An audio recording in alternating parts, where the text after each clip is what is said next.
cricketer Rahul Sharma has been charged by the Sessions Court under the Narcotics Act. Rahul Sharma, remember, had been caught by the Mumbai police last year at a rave party and charges had been levelled on him after he'd failed a drugs test. For more on this, let's go across to Viren Farah, who joins us with the details now. Viren, he had been charge-sheeted with possession of small quantities of narcotics for personal consumption, cannabis as we understand as per the charge sheet, with the court finding him guilty of that. Now what happens to him? Well, for the moment, Tina, he had appeared in court along with his lawyer, along with the 86, with 51 other accused in the case. The other 35 who are shown wanted were not here, but the 51 who were there present in court, the judge decided that the proceedings will begin on the 10th of June. Today the charges were read out against him.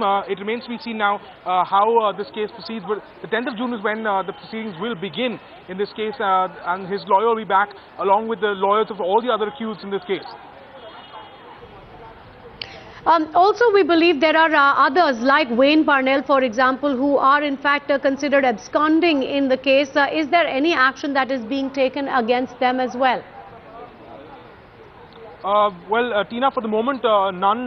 They have been shown as wanted by the police. That charge sheet was today presented in the court. It was read out. The charges were read out against all those who were present in the court today. Rahul Sharma, along with actors and a number of other personalities who were busted at that rave party, did appear before the court. It remains to be seen now what does happen. The 10th of June is when the judge has decided to set the date of hearing. That's when we will hear more about the case and about the other wanted people who are currently absconding.